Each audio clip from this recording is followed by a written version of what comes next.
Okay, hello everybody. Welcome to Korean Atlanta Mentorship. So, I was just thinking, wouldn't it be really cool if there were like an actual school where you learn about this for 4 years and do nothing but spreadsheets and then you get so sick of it by the time you graduate, like you're so good at it, right? That's kind of what I imagined here. I asked the Meta AI bot to create a velocity banking school by Professor X, and that's why it says Professor X's School City Banking.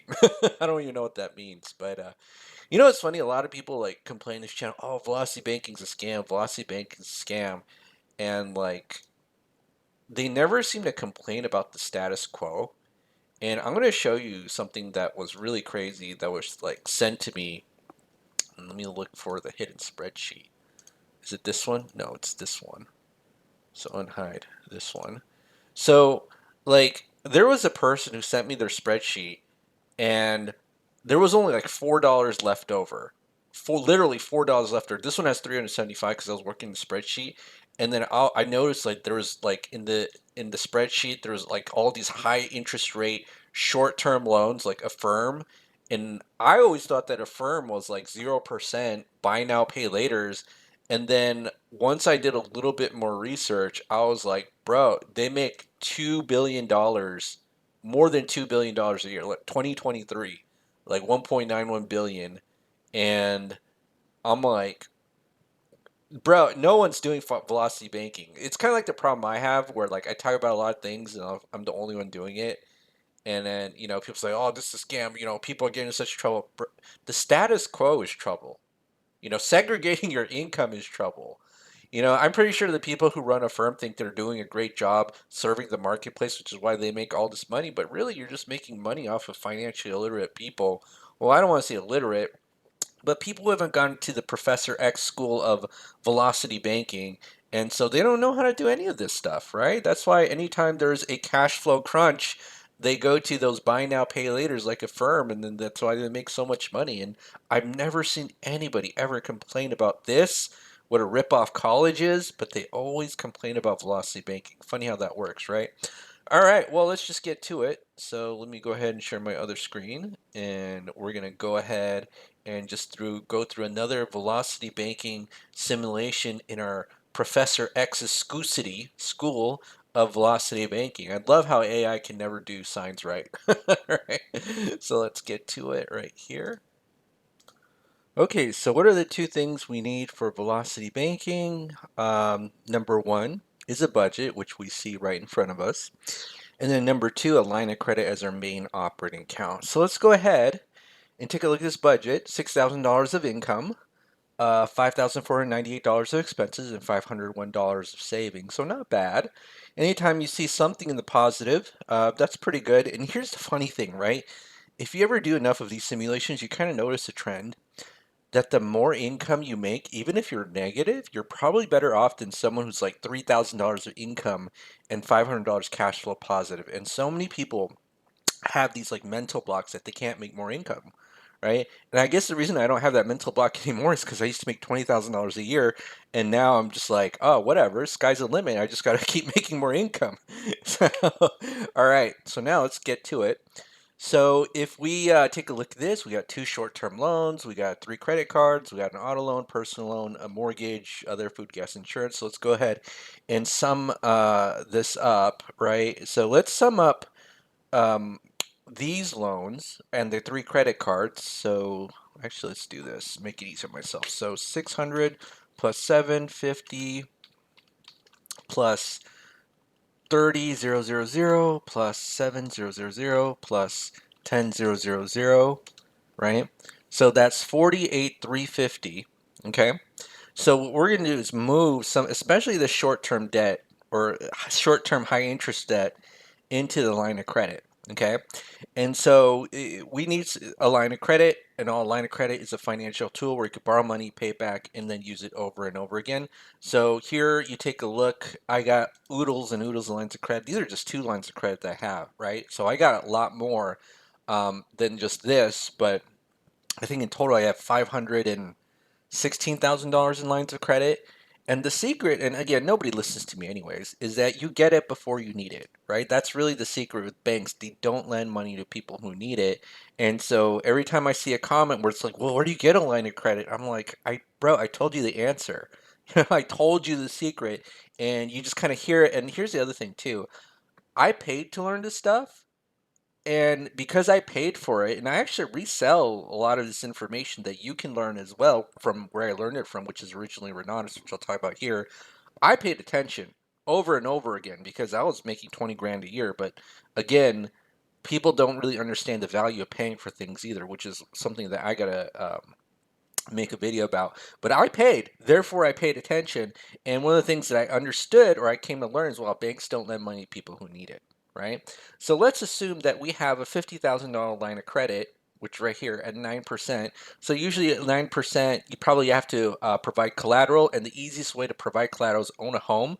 So you can get a home equity line of credit if you have something called equity, and then the banks will kind of lend it to you like a credit card, right? But the cool thing is, unlike a credit card where you're restricted of what you can pay, like you can't pay a credit card to pay a loan or another credit card, right? With the home equity line of credit, you can use it to pay whatever you want, right? That's so cool. So actually, let me rewrite this 48350. No, okay, 48350. Okay, so now let's go ahead and do the other side of this, right? So the velocity banking side, we're working with the same expenses, but unlike the average American who would freak out about this, we're not going to have any savings at all, right? Because all of our income is going to go to line of credit. You see this right here? The actual velocity banking part is your entire paycheck goes into line of credit and then your expenses out, and then you have something called cash flow, which looks like your savings until you move some of your debt, right? So we already moved some of this debt, and then guess what happens here? Oh my goodness, this becomes zero. This becomes zero, zero, zero, zero. We moved these short-term loans and these credit cards into the line of credit, and guess what? We went from $501 to $2,147.99. Mind blown, right? And if you don't think I do this in real life, I'm telling you, I practice what I preach, right? So you take a look here. Beginning balance of my checking account is zero. Well, blam, I get these deposits, and then well, blam, it goes into a line of credit. Well, blam, that's kind of like my new catchphrase. All right. So let's go here, and then we're just doing the same thing, right? So $2,147.99. And so you put your entire income into the line of credit, expenses out, and when you put your entire paycheck, the minimum payment is satisfied. So it's not like you're making any additional payments, like in addition to the minimum payment. You're just putting your entire paycheck in, so you don't really have to make more money, and also minimizes the interest because it's based on the average daily balance. So think about it. You dump your entire 6,000. Now what's the balance? 42. Eventually it'll climb up, right? But it's going to be the lowest that it can be when you dump your entire 6,000 in there, right? So let's go ahead and do this. Whoopsie. And calculate the next month, right? And then the next month's balance, which is the previous month's balance plus the previous month's interest, minus our cash flow, which was 2147.99. And then we calculate the interest based on something called the average daily balance. I already mentioned that, so let me look for that here. So there's this average function right here. Select these two numbers, right? You hold Control G2, or you could just type it out manually. Average parentheses the cells, comma G3 comma G2, and then you get this average here, and you'd be like, whoa, am I paying $47,000 of interest? No, it's the interest times, or I'm sorry, the average daily balance times the interest rate, right? Times 0.09, right? And then you take a look at that. It's like, whoa, I'm paying 4 grand in interest. No, no, no. It's nine. That's the 9% the annual interest. So you got to divide by 12 to get the monthly, right? So it's not as insane as sometimes it may seem to be advertised. So people freak out about even like 30% credit cards, but 30 divided by 12 is not as bad as you think it would be. All right, so now let's go ahead and copy and paste these formulas, and then now let's go ahead and we see that in about 25 months, okay, all that debt, 5 debts are paid off, right? So we had the 3 credit cards and the 2 short-term loans, and then we pay them off in about 25 months. And how much was it in total? Let me just take a look here. About 48.3 grand, 48.3K. So let me just take a look here, 48.3K. And then let's put that as our milestones, right, of when we paid off all this debt. 25, it's not bad. 25 months to pay off 40 grand, 48 grand. Most people, I don't know what they do. Like you always hear like how with student loans, because people get in cash flow crunch, they defer or do some kind of income-based repayment, and then like because the payment is so small compared to the loan, the loan balance grows. You don't want to do that, right? So what we're gonna do is pay it off, and then now we gotta take a look at this: the auto loan, student loan, the mortgage, right? Now, luckily, we have these awesome loan calculators that you could create easily with Excel functions. They got these, payment functions, balance functions. This is future value.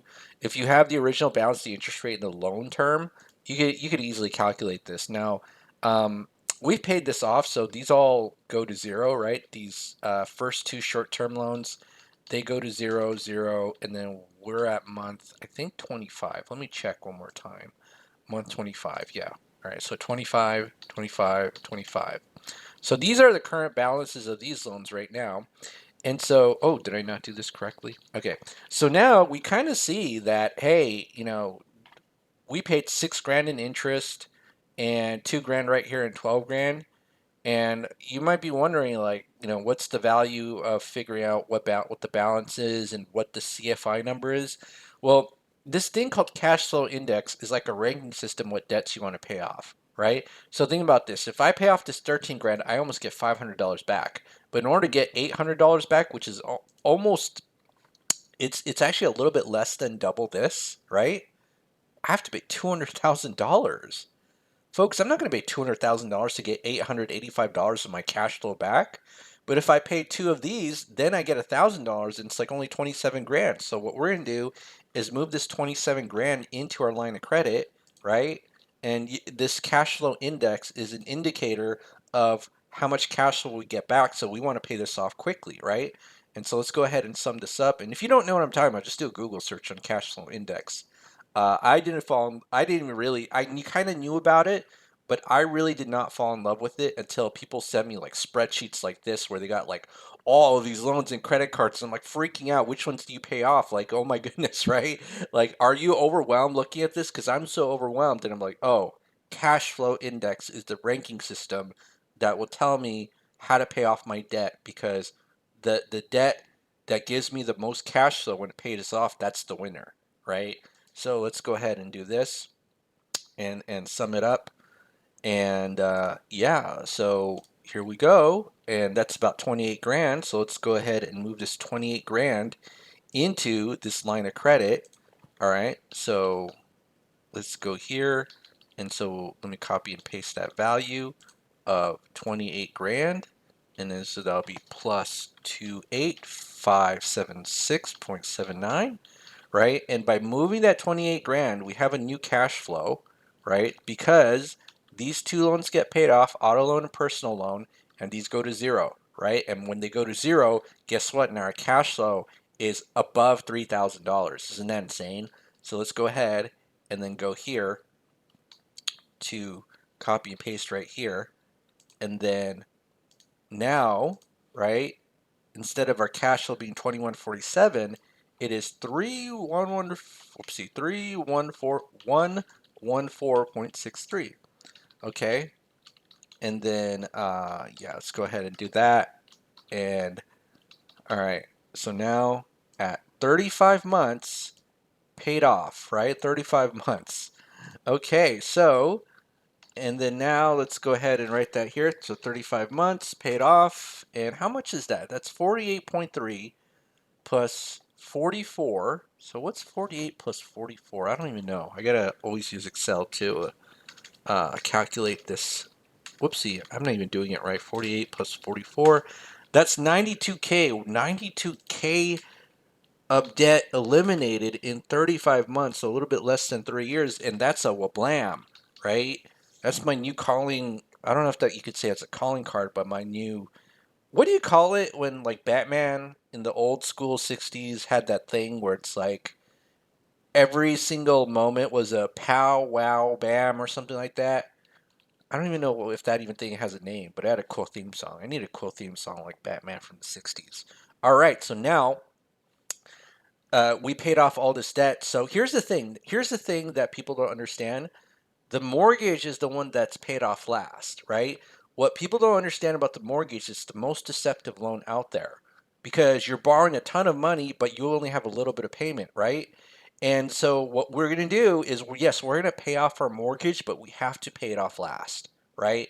Because let me go back here to our little loan calculator, right? So let's say we take this term of the loan to 360 months, right? Where it's all paid off. Guess how much interest we pay on a 3% interest loan? We pay like 50% interest. And a lot of people don't realize that. And the worst part is it's probably more than this because they refinance, right? Every 5 to 7 years, the average American refinances or sells off their house. So they're essentially making that 30-year loan to 37.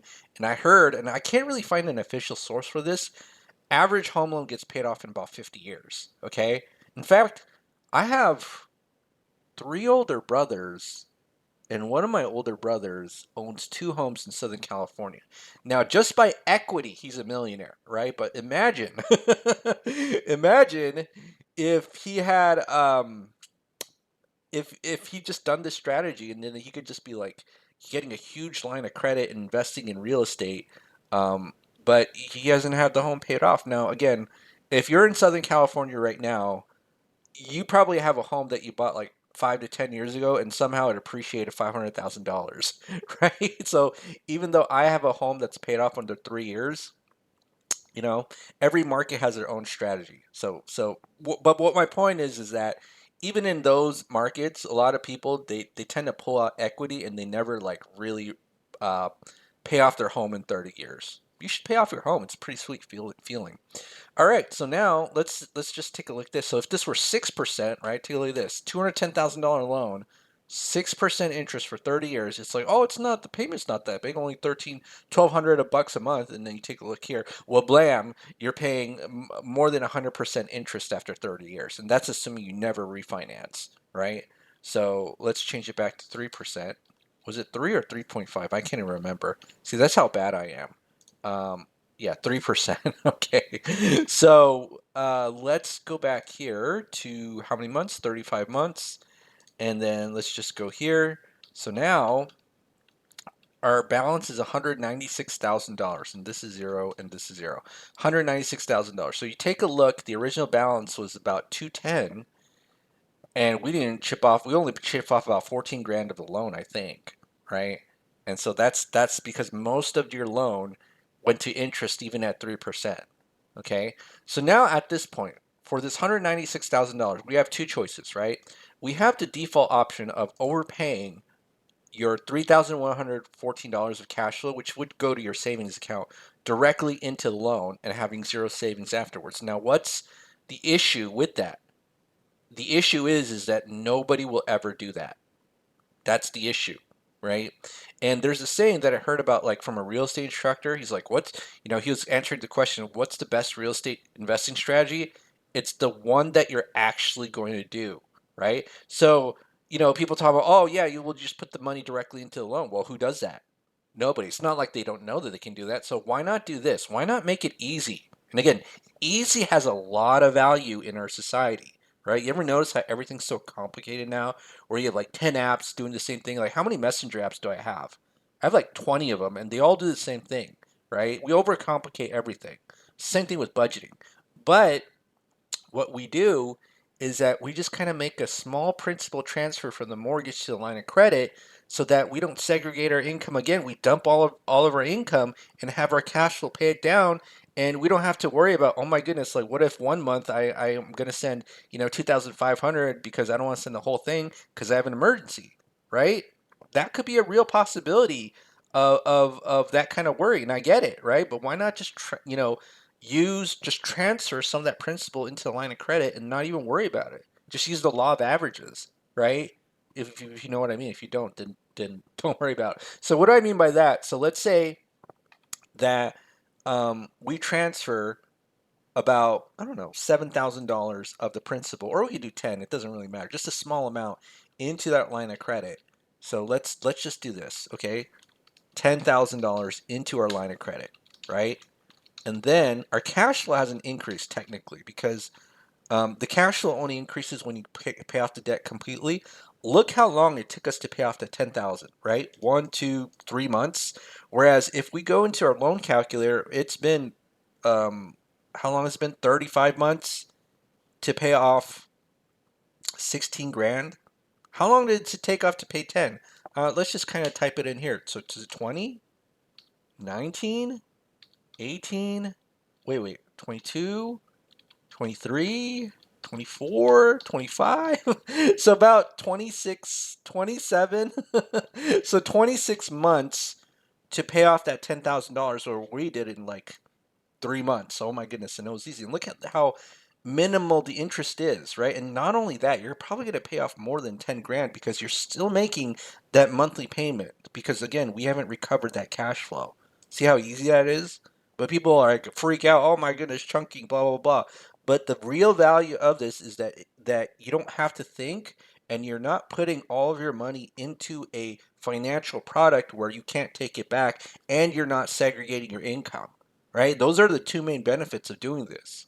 And the fact that you're actually going to do it when you do a principal chunk, right?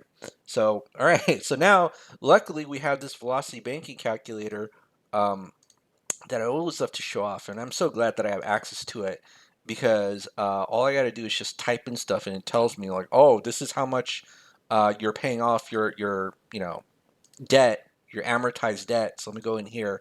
And where did I get this from? This is kind of like I guess my version of the Professor X School of Velocity Banking. I learned from Renatus, and so many people are like, um, "Yeah, I'd love to learn, get this calculator for free." You ain't getting it for free because this costs money, right? You got to take the Renatus classes, and here's the thing: even if I did give it to you for free, people who don't pay, they don't pay attention. So, full disclosure, I'm a salesperson commission. They call us independent contract marketer.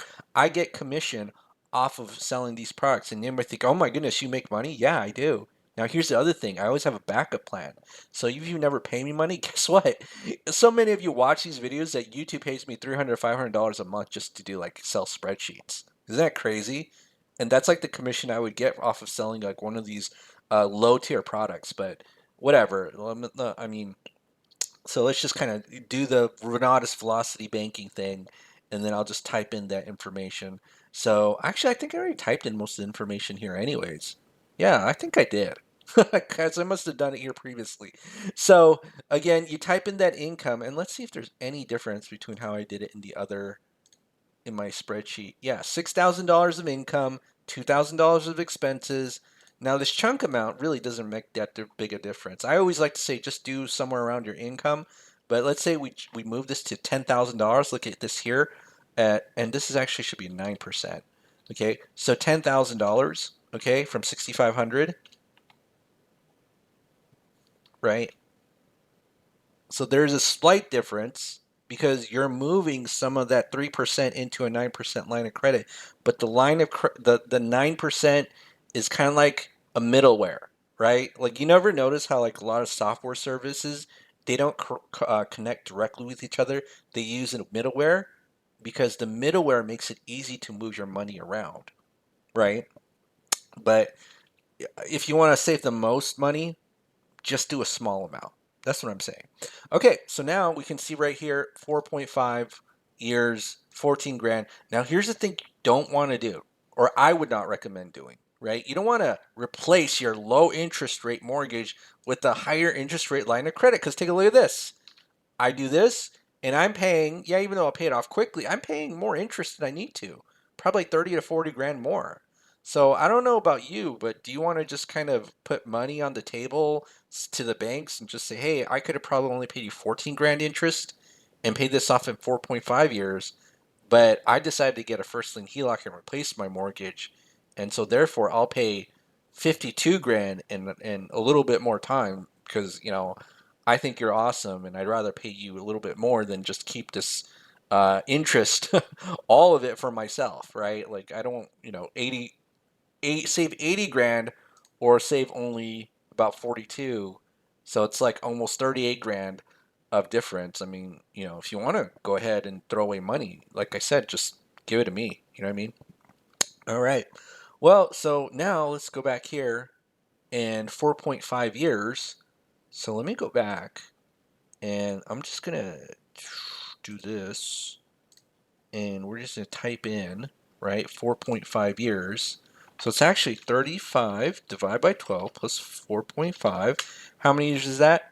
Oh my goodness, 7.4 years debt free. And now we have real cash flow. So think about this. And actually, did I do this right? So hold on. 0. Why isn't my cash flow changed?